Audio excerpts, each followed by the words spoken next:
curso de perito forense, que él os hablará ahora dentro de poco. Os presento a José Antonio Rodríguez, criminalista, lo habéis visto en las hojas.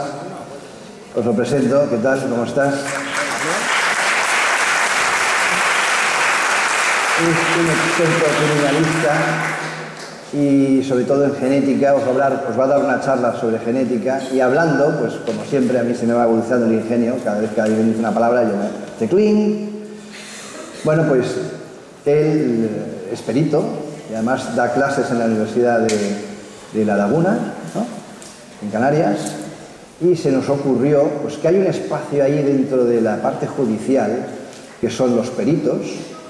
Pues, ¿por qué no articular un curso de psicoterapeuta forense, que muchos de vosotros lo podríais hacer, los interesados, con la finalidad de que en algún juicio determinado, pues de malos tratos, de agresiones sexuales, pues pudieseis ir como expertos, inclusive con problemáticas de terapias complementarias, si hicieseis el curso que estamos diseñando ahora con José Antonio. O sea que es otro de los factores que pensábamos hacer. Es una cosa muy concreta, muy específica, pero también os lo comento aquí porque, bueno, es un lugar que yo creo pues, que es necesario tener y que ofrecemos pues, a los que estéis interesados en ellos. Está todavía atándose todos estos detalles, ¿no? Sí, efectivamente. Pero vamos, trabajamos en ello y como el año pasado hablábamos de entelequias y este año os hago salir al estrado para que os vean la cara y digan esto es una realidad. No es un actor que está diciendo esto, ¿no? Cuando Barnosei me comentó lo que estaba haciendo, yo no daba crédito a mis oídos, porque hasta hace menos de una década, por ejemplo, la hipnoterapia era algo así como la brujería dentro de los centros oficiales del gobierno. Cuando me lo dije pensé, debe haber bebido algo, porque este hombre lo que me está diciendo no me cuadra. Y efectivamente lo he visto el día a día, lo he estado viendo y veo que todo esto se está haciendo una realidad. Entonces yo le he ofrecido mi apoyo como director de la Universidad de La Laguna del Departamento de Criminología Forense. Para ello le he propuesto también hacer o montar algunos cursos en compañía del compañero y colega de la Universidad del Escorial, pues poder montar algunos cursos y con ello pues tener una nueva alternativa o salida también laboral para muchos de vosotros. Bien, además, José Antonio además es músico y en el evento que habéis visto que hemos hecho para recaudar fondos para esta medicina solidaria, él habló un poco pues, de ese tema de genética y luego al final saca su teclado, trae a dos amiguetes suyos y se pone a tocar y a cantar música de los 80, con una voz de Frank Sinatra que alucina. Y digo, bueno, pues oye, ahora él os va a hablar de un tema un poco complicado y difícil, porque normalmente los temas de genética son cosas muy claras, son códigos de barras muy concretos y se puede ver, pero él tiene esa apertura de conciencia, por eso está aquí, porque es un criminólogo rarito, como todos los que estamos, y os va a hacer ver su visión de cosas pues, que no están en los papeles, ¿no?, que llegan más allá como esta parte de la hipnosis que él domina, ¿no? Bien, os lo dejo. Bueno, buenos días, mi nombre es Antonio Rodríguez, como ya sabéis vosotros, y ahora me gustaría en primer lugar que vierais, he traído un pequeño vídeo que me gustaría que lo vierais y lo escucharais, para poder entender después lo que realmente tengo que hablar. A ver si es tan amable y lo pones en marcha.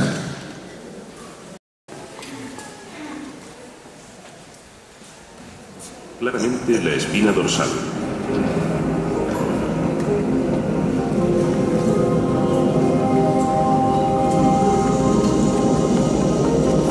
Recientemente se ha descubierto que en el embrión, el cerebro feto humano, donde se apoya la médula espinal, se forman a partir de un solo tipo de célula, llamada célula madre.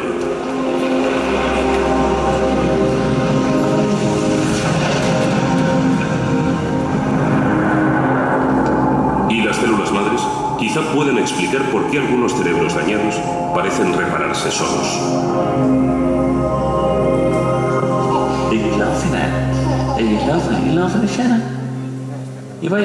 Cuando Tommy Palmer tenía 5 meses de edad, sufrió una infección viral que afectó a su cerebro.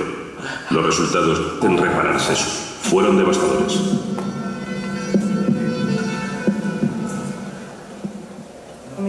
Cuando llegamos Allí en tus brazos. lo tenía en brazos. No, y si se despertaba no hacía más que llorar. Tommy había sufrido una apoplejía. Cuando nos lo dijeron pensé, ha tenido una apoplejía, se acabó. Lo peor. No podrá caminar, no podrá utilizar todo un lado de su cuerpo, la cara será inexpresiva. Piensas en lo peor. Este es el escáner de Tommy. Cada imagen representa una porción de su cerebro y su cara.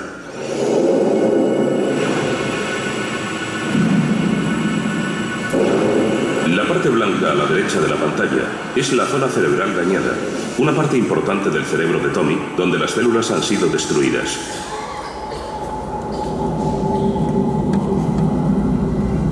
Si un adulto sufriera una apoplejía semejante, los daños serían permanentes.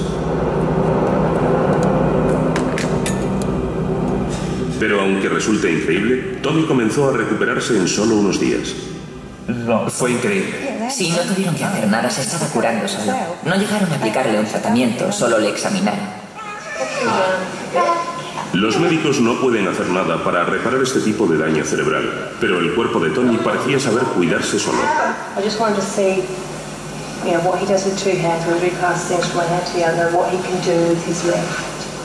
Tres meses después de la apoplejía, cuando su fisioterapeuta le examinó, la única secuela que pudo encontrar fue algo de debilidad en el lado izquierdo del cuerpo.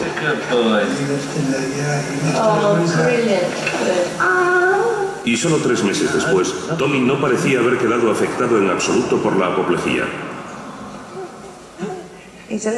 Ahora tiene 11 meses y ha mejorado.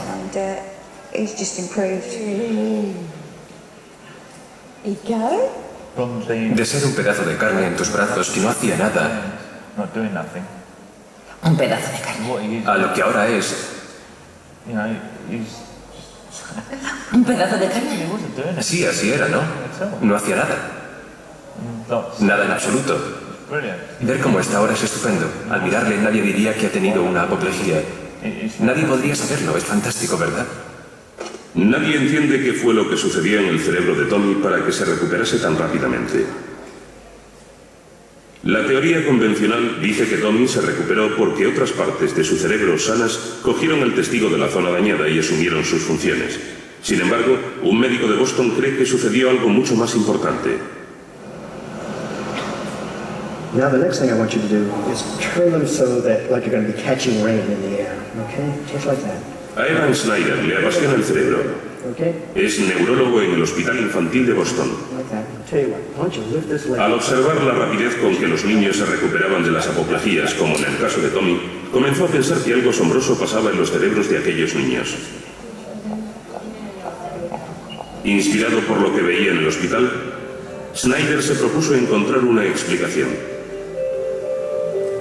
Y lo que descubrió fue un tipo de célula cerebral que se comportaba de una forma jamás vista antes.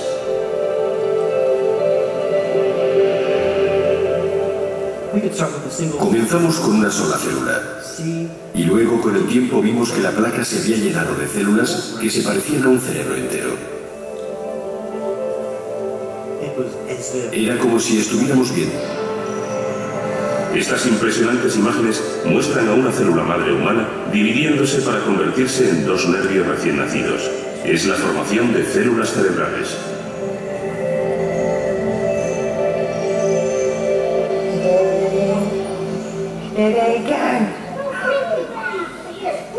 Snyder cree que los cerebros de los bebés contienen muchas de estas células madre y que esas células contribuyen a reparar los daños creando tejido cerebral nuevo. La idea era muy polémica. Así que Snyder decidió ver si se podían reparar cerebros dañados con estas células madre.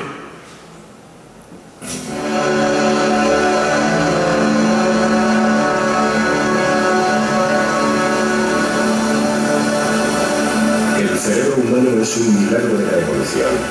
Es el objeto más complicado del universo conocido. Pero si queremos entender cómo funciona, debemos saber cómo evolucionó y de dónde viene. El cerebro de nuestros antepasados simiescos era muy pequeño. Su volumen era alrededor de medio litro, equivalente a la cilindrada de un Fiat 500 o al tamaño del cerebro de un chimpancé actual. Un cerebro humano es 3 veces mayor, del tamaño del motor de un coche deportivo.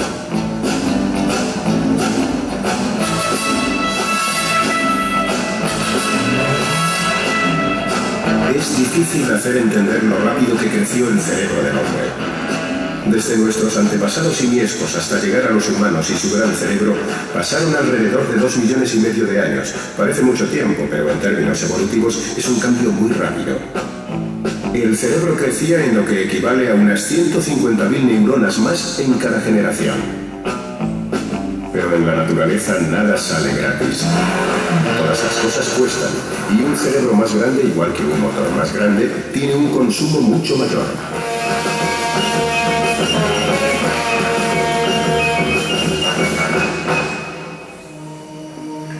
El cerebro humano utiliza más energía para funcionar que cualquier otro órgano del cuerpo. Quema nada menos que 1/5 parte de la comida que ingerimos. Esto hace que la cabeza esté más caliente que el resto del cuerpo, lo que se ve aquí gracias a una cámara sensible al calor. Invertimos más en el cerebro debido a su importancia. Es lo que nos convierte a todos en quienes somos. Hemos llegado muy lejos desde el siglo IV a.C. Hoy podemos ver dentro de un cerebro vivo. Los escáneres usados en medicina demuestran que el cerebro es realmente donde pensamos y sentimos. Cuando una zona en concreto del cerebro se está esforzando mucho, fluye hacia allí sangre adicional por las arterias para proporcionar energía a las neuronas activas. El escáner puede detectar estos cambios en el flujo sanguíneo, lo que nos abre una ventana totalmente nueva al fascinante mundo de la mente. Usando esta técnica podemos llegar a ver el cerebro mientras funciona. Esta es una persona escuchando música. No se ilumina una sola zona, sino varias. Esta parte del cerebro es donde procesamos todos los sonidos, y esta es donde apreciamos la música. Lo asombroso es que incluso hay zonas distintas para la melodía, para el ritmo y para la tonalidad.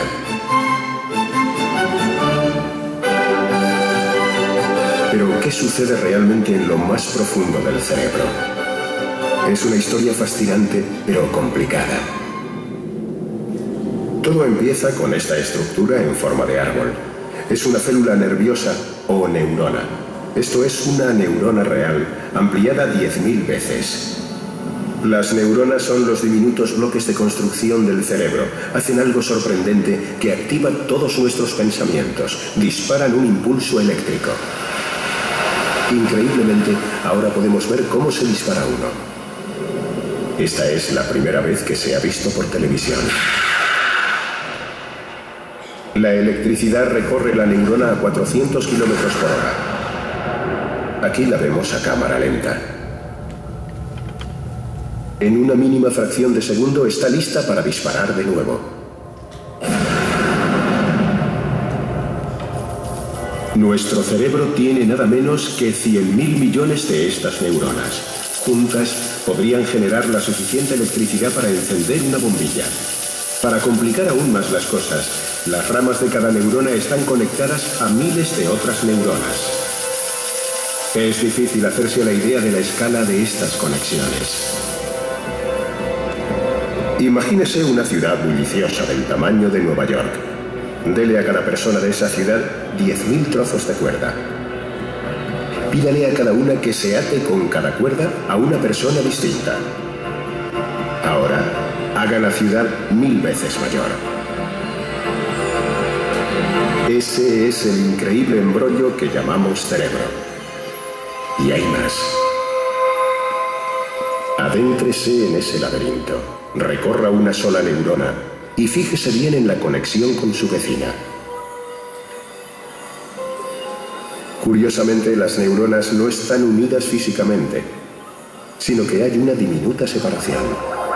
Para saltar este hueco, las neuronas liberan pequeñas cantidades de productos químicos cada vez que disparan. intermediarios químicos que influyen en nuestros pensamientos. Utilizan los mismos mecanismos mentales para controlar el brazo robótico que los que usamos de bebés para controlar nuestros brazos de carne y hueso.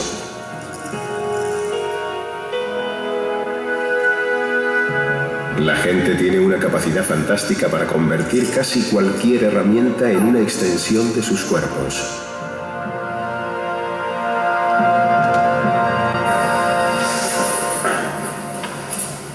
Los cirujanos aprovechan su cerebelo al máximo cuando practican cirugía por laparoscopia.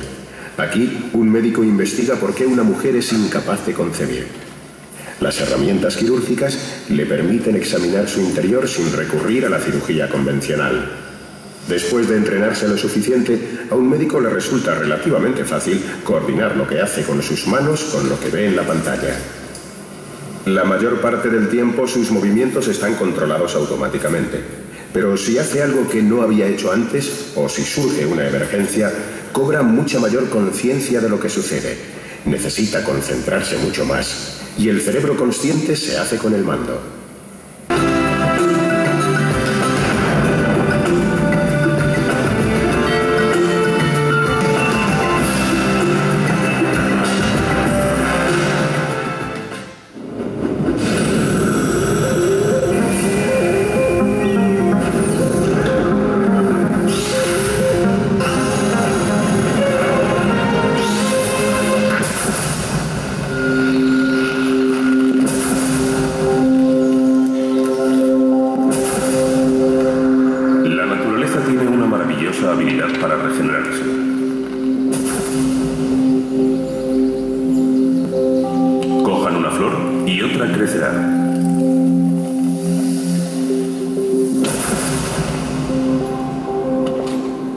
A pesar de toda su sofisticación, el cuerpo humano aún no puede igualar el poder que tiene una planta para regenerar sus partes dañadas o amputadas, pero nos estamos acercando. En un mundo ideal, si sufriésemos, por ejemplo, un ataque cardíaco, nuestro corazón no sería reemplazado por el de otra persona, ni por un mecanismo artificial. En su lugar, tendríamos otro corazón que fuera tan nuestro como el que se había dañado. En otras palabras, nos crecería un corazón nuevo. El cuerpo humano es un mecanismo muy complejo, y solo ahora comenzamos a comprender cómo se desarrolla y crece. Pero los médicos están aprovechando estos nuevos conocimientos para ayudar al cuerpo a que se cure a sí mismo. He querido que vieran ustedes este pequeño cortometraje por dos cosas muy importantes. Habéis escuchado el tema del doctor Snape, el cual descubre que la célula madre en una edad tan pequeña es superior a un adulto. Una enfermedad tan grave que en un adulto quedaría automáticamente inviable el poder volver a ser persona normal, sin embargo con un bebé se recupera en pocos meses. Esto Schneider me lo comentó, que me quedé un poco parado por el tema, y como bien sabéis vosotros, yo me dedico a la hipnoterapia clínica y forense. Y empezamos a hacer estudios ya hace aproximadamente una década y algo, y hemos llegado a grandes adelantos, que es posible que en próximas décadas pues se pueda resolver muchas de las enfermedades actuales que hay hoy, y sobre todo infartos, lo que son ictus y todo este tema de casos. En el tema que nos conlleva sobre el tema de ictus, lo podéis comprobar en mí mismo. O sea, yo soy una persona que en el año 2000 tuvo un ictus, estoy operado, y en un principio había una parte de la derecha que aproximadamente como una moneda de 50 céntimos que estaba completamente muerta, y hoy por hoy, en el último tema que me se ha hecho, me se ha descubierto que es inferior a una moneda de un céntimo. Puede ser casualidades o no puede ser casualidades, pero yo pienso que no son casualidades, son hechos reales que han pasado. Entonces empezamos a hacer el tema de hipnoterapia clínica con personas que realmente habían tenido, hoy tienen algún tipo de dolencia grave, infartos, y pudimos descubrir que cuando se le hace la regresión a la persona a una edad entre 6 meses sin llegar al año prácticamente, lo que habéis visto que aparecen, dijéramos que se multiplica la célula madre, se divide en 2 nervios nuevos. Esto sigue ocurriendo aunque sea una persona adulta, pero siempre y cuando esté metida en un estado, dijéramos, de regresión a ese tiempo, o sea, entre 6 meses, 1 año como máximo. No hace mucho el doctor Van Ronsey me preguntó si eso era posible. Lo que llevamos hasta este momento nos dice en aproximadamente unos 50 casos que sí, que es posible. Hasta el extremo que, como bien saben ustedes, habrán oído hablar de la reprogramación mental. La reprogramación mental no es otra cosa que volver a meter la información a un individuo de toda su vida, que por circunstancias la ha perdido a consecuencia de algún pequeño, hablando en metáfora de informática, un pequeño cruce de la CPU. Entonces aquí se ha descubierto que va muy relacionado lo que es la parte informática o software con la parte cerebral. Quizá, no sé si me explicaré correctamente, tengo muy poco tiempo para explicarme, pero lo voy a intentar exponer de la forma más fácil posible para que la gente lo pueda entender. Un ordenador con Windows, el Windows que sea, va correctamente hasta que deja de funcionar, con lo cual va apareciendo cosas raras a consecuencia de los virus que le van entrando. El ser humano exactamente es igual, es un ordenador químico que a consecuencia de una serie de virus que van entrando van haciendo mella en ese disco duro que tiene y va creando pues problemas como esquizofrenia, polaridad, o sea, cualquier tipo de enfermedad mental. Si sabemos que en un 35% de las enfermedades actuales son psicosomáticas, eso demuestra que hay un fallo en algún sitio, y eso el hipnoterapeuta clínico debe localizar ese fallo y repararlo a través de una reprogramación mental. Es muy importante, yo no sé, ¿hay aquí algún hipnoterapeuta clínico? No me lo puedo creer, ¿ninguno? Bueno, es muy importante que la persona que se dedique al mundo de la hipnoterapia clínica sea conocedora en profundidad de lo que es la mente humana. Con ello podemos llevar a cabo 2 vertientes muy importantes. Una vertiente es poder volver a reprogramar a la persona. Una persona esquizofrénica es un fallo de CPU, como yo le llamo, y va descoordinada completamente. Entonces, con esto podemos llevar que esa persona, volver a meter toda aquella información que tenemos de esa persona cuando era pequeño, cuando fue un poquito más grande, hasta la persona adulta, y buscar el efecto y buscar dónde fue el punto de rotura de esa información. Entonces, si llegamos a ese punto, podemos recuperar a la persona.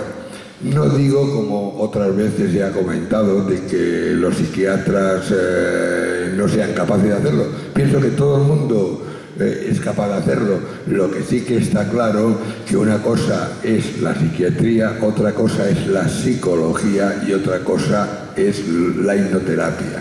La hipnoterapia es algo más directo que la psicología. La psicología es un sistema de trabajo voltante, dando vueltas.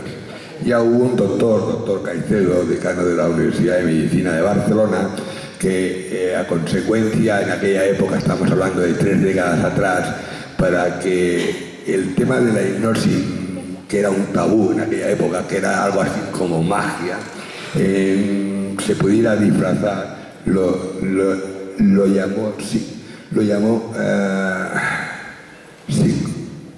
ahora no me sale el nombre. Perdón. Sofrología médica. Ahora. Es que estoy nervioso por el tiempo. O sea, habitualmente me suelen dar 1 hora, hora y media, o sea, más de 1 hora y media, y aquí tengo 45 minutos y encima me he comido 20 minutos de lo que es el tiempo que tengo. A partir de aquí, y lo que hemos comentado de la hipnoterapia clínica, no solamente es en el factor de la mente, sino es en el factor del quirófano. O sea, una persona puede ser, a través de hipnoterapia clínica, anestesiada hasta el extremo que se le puede practicar cualquier tipo de intervención quirúrgica con el beneficio del posoperatorio. No hay posoperatorio. O sea, la persona acaba la cirugía, se despierta y se va a su casa. Y no ha pasado nada aquí, por grave que haya sido la operación. Luego también tenemos pues otros temas que también es muy importante, aparte de la reprogramación, el tema médico, es el psicoterapeuta que practica la hipnoterapia. Puede quitar fobias, puede quitar según qué tipo de enfermedades que son psicosomáticas, porque tenemos que contar, como he dicho antes, que en un 30-35% las enfermedades son psicosomáticas. Van a la consulta del médico, mire doctor, que cuando me levanto me duele aquí. Tenga usted una pastillita, se la toma cada 8 horas y efectivamente esa pastillita, que es completamente inútil, que no sirve para nada, porque es un placebo, pues realmente hace su función psicosomática. Entonces esa persona se cura. Pues ya estamos diciendo que es un 30% aproximadamente de personas que tienen enfermedades psicosomáticas y que si no fuera por estos placebos, pues estaría atiporrada las personas de química. De esta forma, pues son pastillas que no hacen ningún efecto, de sacarina, de 50.000 cosas diferentes, con 50.000 sabores diferentes, y ello pues ayuda a reparar esta situación psicosomática. Ya estamos al límite. Si queréis hacer alguna pregunta, porque es que no da tiempo de más cosas. ¿Alguien quiere preguntar algo, por favor? Adelante. Pues mándenle un correo al doctor Van Norsey, porque el doctor Van Norsey va a montar un curso de este tipo, que seguramente pues seré uno de los profesores.